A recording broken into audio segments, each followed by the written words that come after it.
Moi, il y a des pensées en moi. Mais moi, je ne pense pas, car je ne décide pas des pensées qui s'imposent en moi. Ces pensées me traversent, je les ressens, je les exprime, mais je ne décide pas de ces pensées qui s'imposent en moi. Ces pensées que je ne choisis pas, ces pensées dont je ne suis pas l'auteur, ces pensées qui me traversent en me donnant conscience du concept de l'absolu, parce qu'elles émergent de l'absolu et parce que l'absolu est. L'absolu est. Il est l'être. L'absolu est immuable et autosuffisant. Il est la conscience absolue qui pense tout, qui pense le tout. La conscience absolue qui est l'être et qui pense l'existence, qui pense l'illusion du réel, qui pense mon existence, qui me pense moi. Moi, je ne pense pas et je ne suis pas, car je n'existe qu'en tant que pensée de la conscience absolue. La conscience absolue qui est l'être et qui pense l'existence, qui pense l'illusion du réel, qui pense mon existence, qui me pense moi et qui pense les pensées qui s'imposent en moi. Ces pensées que je ne choisis pas, ces pensées dont je ne suis pas l'auteur, ces pensées qui me traversent en me donnant conscience de l'absolu, parce qu'elles sont pensées par la conscience absolue. La conscience absolue qui est l'être. La conscience absolue qui est immuable et autosuffisante. La conscience absolue qui est l'être et qui pense instantanément toute l'histoire de l'existence. La conscience absolue qui pense instantanément toute l'histoire cosmique, tout cet enchaînement causal qui s'écrit rationnellement, toute cette suite de causes et d'effets qui s'articule logiquement, toute la causalité qui s'organise selon cette logique fondamentale qu'est la raison, cette logique absolue qui transcende tout, la raison qui est dans les rouages de tout, la raison qui détermine fondamentalement tout, de l'origine jusqu'à l'aboutissement, de l'infiniment grand jusqu'à l'infiniment petit, en passant par ma conscience. La raison qui est cause de tout et cause du tout. La raison qui est absolue, immuable et autosuffisante. La raison qui est l'absolu. La conscience absolue qui pense tout, qui pense le tout. La conscience absolue qui est l'être et qui pense l'existence, qui pense l'illusion du réel, qui pense mon existence, qui me pense moi et qui pense ma conscience, me donnant accès à la connaissance, puisque tout provient de la raison et parce que ma conscience peut entendre la raison. Un entendement pouvant être optimisé en se disciplinant à cultiver cette harmonisation entre la psyché et la raison qu'est le raisonnement. Au point qu'en dépit des limites évidentes de mon entendement personnel, tant que je m'appliquerai à m'investir dans le perfectionnement de mon aptitude personnelle d'écoute de la raison, je pourrai assurément continuer d'en apprendre toujours davantage sur tout, en étant assuré de pouvoir indéfiniment aller toujours plus loin, encore plus loin, sur la voie de la vérité. La vérité qui est absolue, validant de la sorte toutes les vérités relatives de l'existence qui participent de cet absolu, qui est l'être, qui est le tout, qui est la vérité, qui est la raison, cause de tout, cause du tout et cause de soi. La raison qui est absolue, immuable et autosuffisante. La raison qui est l'absolu, la conscience absolue qui est l'être et qui pense l'existence, qui n'a nulle autre raison d'exister que l'évidence absolue pour la conscience absolue de logiquement penser absolument tout. Au point de pouvoir, en dépit de l'immuabilité de son étentité, vivre malgré tout toutes les expériences à travers toutes celles qui auront été vécues durant toute la durée de l'histoire cosmique. Logiquement pensée instantanément dans son intégralité par la conscience absolue, qui appréhendera également, parallèlement, en toute logique, toutes les variations logiquement possibles de l'enchaînement causal, en pensant, évidemment, instantanément, autant de réalités alternatives dans l'immuabilité de son étentité. De sorte que la conscience absolue qui est, malgré l'immuabilité de son étentité, vit tout de même toutes les expériences possibles en pensant instantanément tout l'enchaînement causal avec toutes les variations logiquement envisageables de ce dernier, pour autant de réalités alternatives, se devant logiquement d'exister autant que la nôtre au sein de cette conscience absolue qui pense, en toute logique, absolument tout, de l'origine jusqu'à l'aboutissement, de l'infiniment grand jusqu'à l'infiniment petit, en passant par ma propre existence, tout en pensant, évidemment, les pensées traversant ma conscience. Ces pensées qui s'imposent en moi sans que je ne puisse décider de leur teneur, ces pensées que je perçois et partage sans pouvoir rationnellement les considérer véritablement miennes.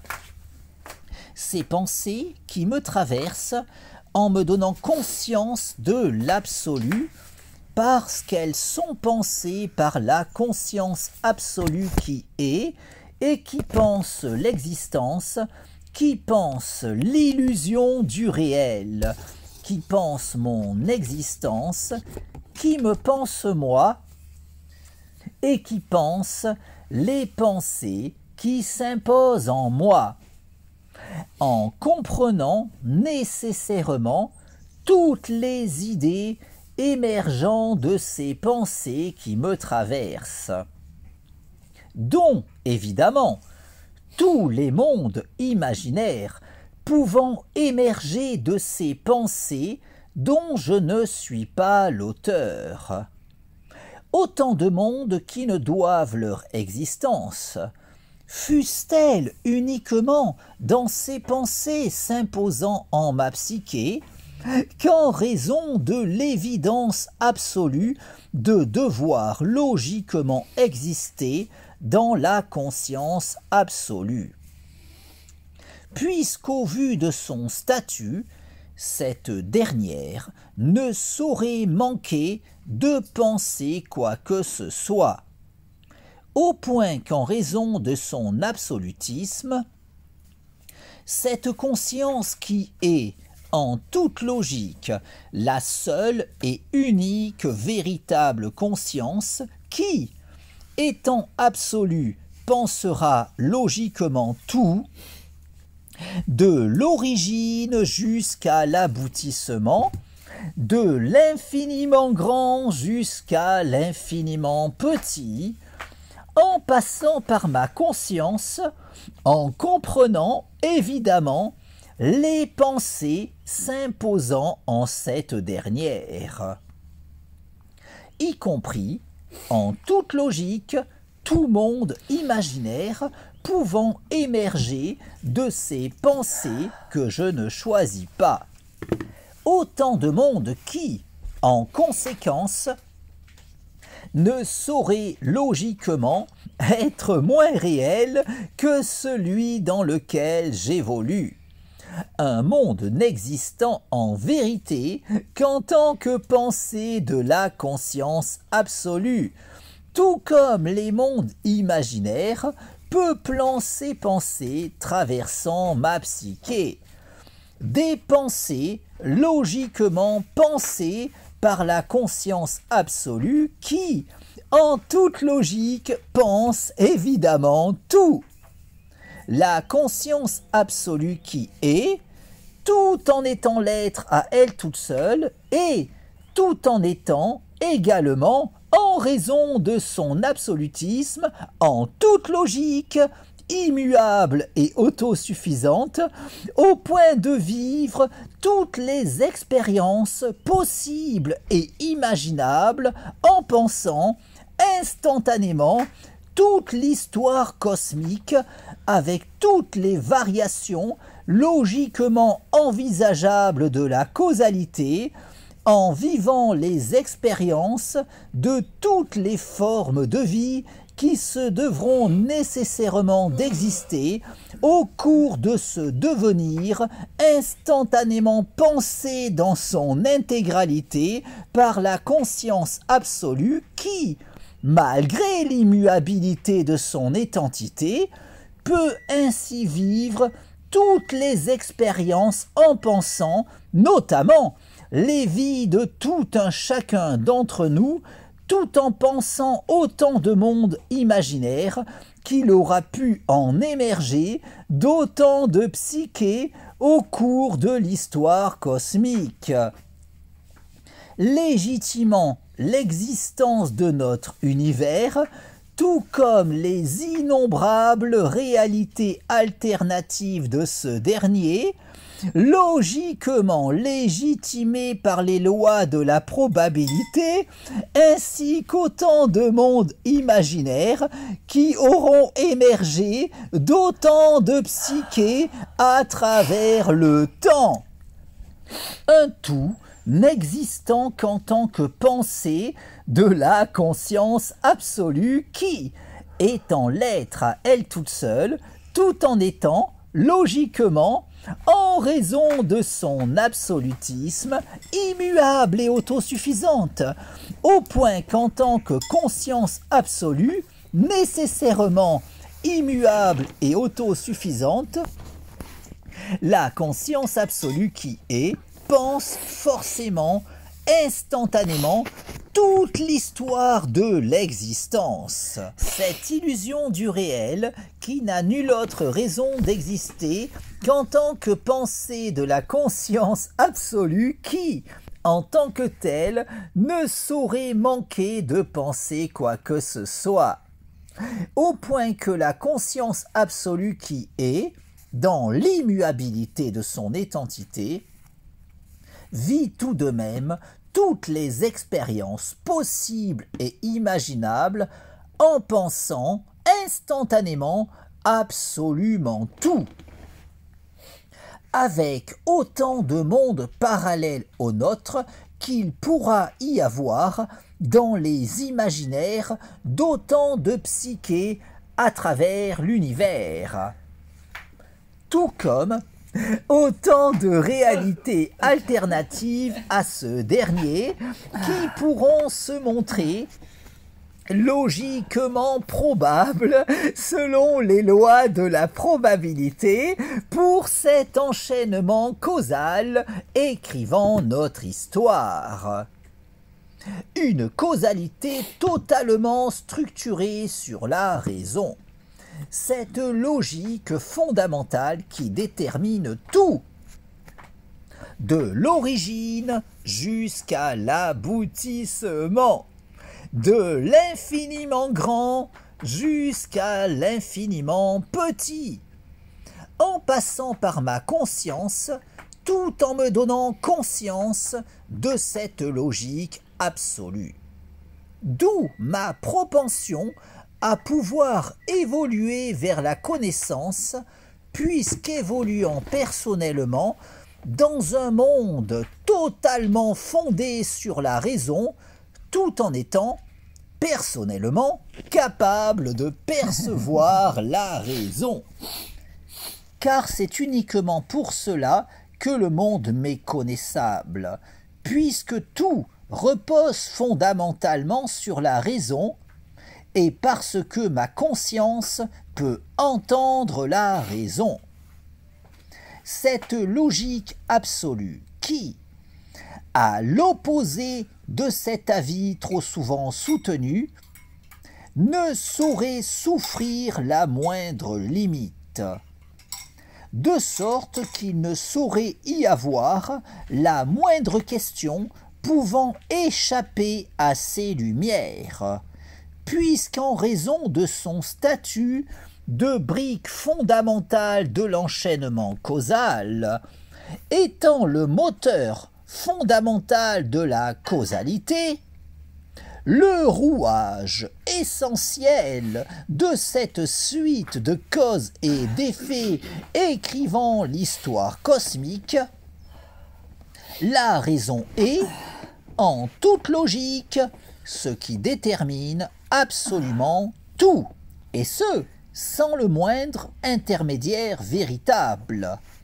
puisqu'elle détermine absolument tout, au point qu'elle ne saurait ignorer quoi que ce soit, pas même les raisons du cœur, même si l'on peinera davantage à aiguiser notre perception de la logique absolue lorsqu'on voudra employer cette dernière afin de saisir ce qu'il pourra sembler y avoir de plus intime selon tout un chacun, en tout un chacun d'entre nous, des limites à notre entendement qui, bien que bien malaisé à surpasser, ne saurait témoigner des supposées limites de la raison que trop de personnes s'obstinent à présupposer la concernant, puisqu'étant dans les rouages de tout, cette logique fondamentale qui détermine absolument tout, jouit logiquement de la connaissance de tout, la connaissance du tout, la connaissance de soi, puisqu'étant le tout, tout en étant, en raison de son absolutisme, cause de tout, cause du tout et cause de soi, au point qu'elle ne saurait ignorer quoi que ce soit dans le tout, quand bien même notre perception de la raison pourrait se montrer bien plus difficilement optimisable lorsqu'il nous importera d'employer la logique absolue pour nous éclairer sur les questions concernant ce que l'on considère comme fondamentalement particulièrement intime nous concernant, même si en raison de la nature de la raison, étant donné que cette dernière détermine absolument tout, tout comme en raison de la raison de notre capacité à connaître le monde, tout comme à optimiser notre connaissance concernant ce dernier, puisqu'alors qu'il aurait pu nous être totalement étranger, quand bien même le fait que le monde nous soit connaissable ait tendance à se trouver considéré comme un acquis allant de soi, au point qu'il est peu courant de s'interroger sur les raisons expliquant cette connaissabilité du monde à notre égard, alors qu'en s'arrêtant sur la question, on pourrait déjà reconnaître qu'il n'allait pas forcément de soi que le monde nous soit connaissable, puisqu'en vérité, notre environnement aurait pu échapper totalement à notre entendement.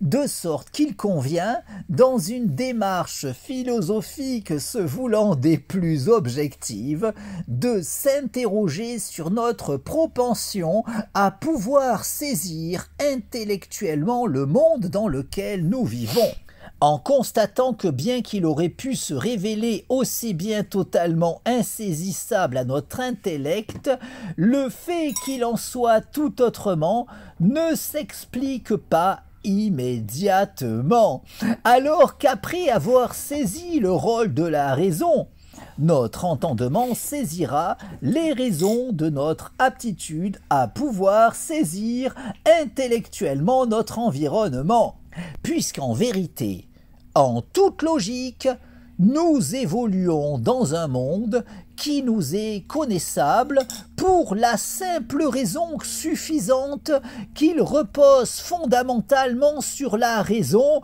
et parce que nous bénéficions tout un chacun de la capacité d'entendre la raison, au point que ce sera uniquement en s'appliquant à cultiver cet entendement que l'on pourra potentiellement en connaître toujours davantage sur tout, puisqu'en raison de son absolutisme, la raison ne saurait souffrir la moindre limite, de sorte qu'il ne saurait y avoir aucun moyen d'accéder à la connaissance au moyen de quoi que ce soit d'autre que la raison, au point que quoi qu'il en soit, quelles que soient les limites de notre aptitude d'écoute de la raison, ce sera seulement en se disciplinant à s'appliquer à cultiver cet entendement que l'on pourra théoriquement continuer de progresser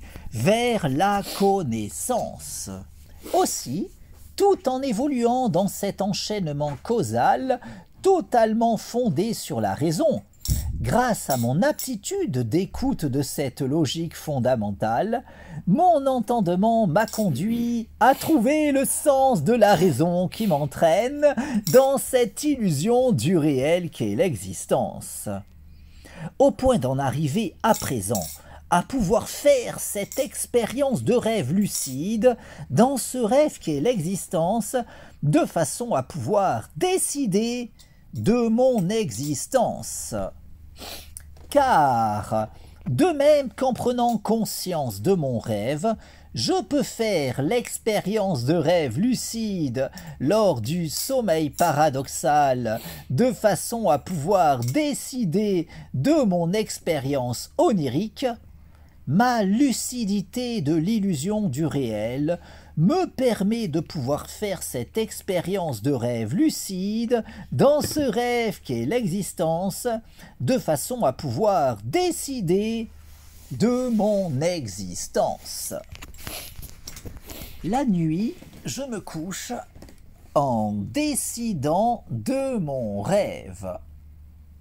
Le matin, je me lève en décidant de mon rêve, dans ce rêve qu'est l'illusion du réel.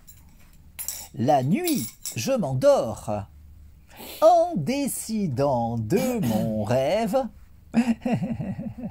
Le matin, je m'éveille en décidant de mon rêve. J'ai conscience de l'illusion du réel. Je peux faire l'expérience de rêve lucide dans ce rêve qu'est l'existence. J'ai conscience de n'être qu'une illusion dans ce rêve qu'est l'illusion du réel. J'ai conscience de cette illusion qu'est ma vie. J'ai conscience de cette illusion qu'est mon corps. J'ai conscience de cette illusion qu'est ma conscience. Ma conscience peut faire l'expérience de rêve lucide dans ce rêve qu'est l'existence. Ma conscience peut décider de sa sérénité.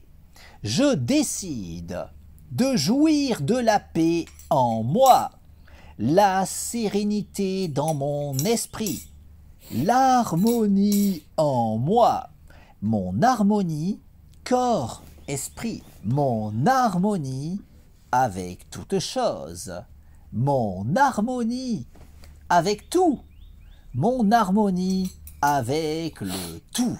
Je décide de provoquer l'alchimie en moi, l'alchimie dans ma vie, l'alchimie dans mon corps, l'alchimie dans mon esprit, l'alchimie dans mon corps-esprit, l'alchimie dans le cours de ma vie, l'alchimie dans mon existence, l'alchimie dans l'orientation de mon existence.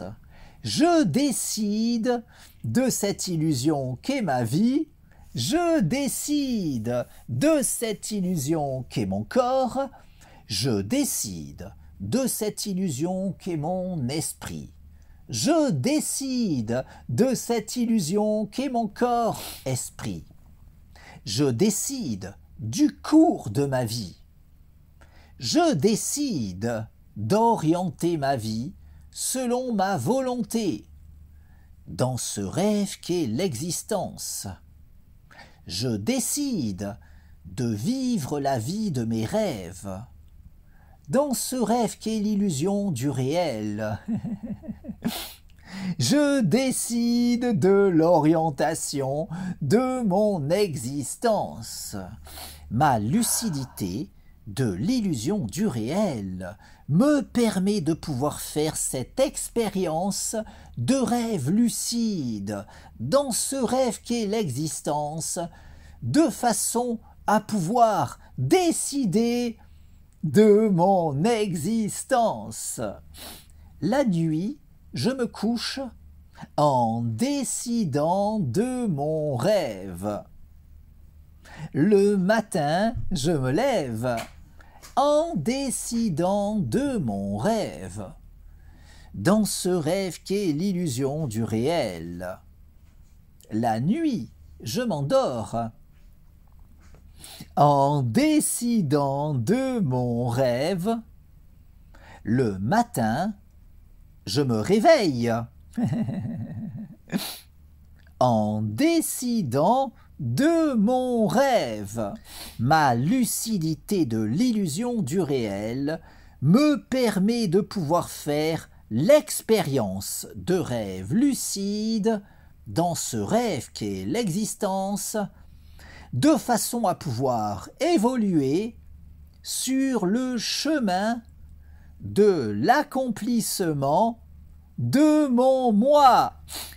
Car davantage je cultiverai ma lucidité, davantage je pourrai aller plus loin, toujours plus loin, n'ayant nulle autre limite que celle que je m'imposerai, de sorte qu'en cultivant toujours davantage ma lucidité, je pourrai toujours davantage poursuivre mon cheminement sur la voie de l'ascension de mon moi. Awa. La nuit, je me couche en décidant de mon rêve. Le matin, je me lève en décidant de mon rêve. dans ce rêve qu'est l'illusion du réel. La nuit, je m'endors. En décidant de mon rêve, le matin, je m'éveille. En décidant de mon rêve. Ah, ouah. Ma lucidité de l'illusion du réel me permet de pouvoir faire l'expérience de rêve lucide. Dans ce rêve qu'est l'existence, de façon à pouvoir décider de mon existence. Je décide de cette illusion qu'est ma vie. Je décide de cette illusion qu'est mon corps. Je décide de cette illusion qu'est mon esprit. Je décide de cette illusion qu'est mon corps-esprit. Je décide de jouir d'une santé optimale. Je décide de jouir d'un corps en bonne santé. Je décide de jouir d'une santé optimale corps-esprit. Je décide de jouir d'une jeunesse éternelle. Je décide de vivre éternellement. Je décide de vivre éternellement en jouissant d'une jeunesse éternelle et d'une santé optimale corps-esprit. Ma lucidité de l'illusion du réel me permet de pouvoir faire l'expérience de rêve lucide dans ce rêve qu'est l'existence, de façon à pouvoir décider de mon existence. La nuit, je me couche en décidant de mon rêve. Le matin, je me lève en décidant de mon rêve, dans ce rêve qu'est l'illusion du réel. La nuit, je m'endors en décidant de mon rêve. Le matin, je m'éveille en décidant de mon rêve. Ah, ouah. Ma lucidité de l'illusion du réel me permet de pouvoir faire l'expérience de rêve lucide dans ce rêve qu'est l'existence, de façon à pouvoir évoluer sur la voie de l'ascension de mon moi. Ah, ouah.